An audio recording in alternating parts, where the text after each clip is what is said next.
Presence and prayer We thank you. are helping a shaken community recover. I just feel like there's people that need to be reached.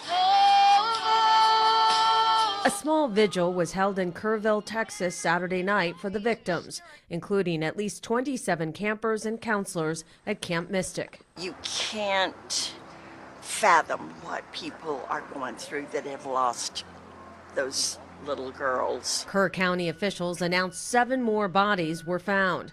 Over 2,000 people are searching for the missing. The piles of debris that go on for miles. Looks like a bomb went off.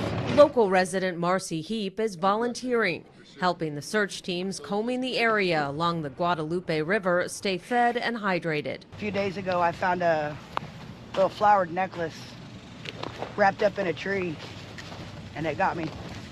It got me. I broke down because I knew it belonged to one of those little girls from the camp. I've never seen anything like it. County officials thanked President Trump for his visit Friday, saying his support, as well as the heartbreak across the nation, are providing some comfort to a grieving region. Wendy Gillette, CBS News.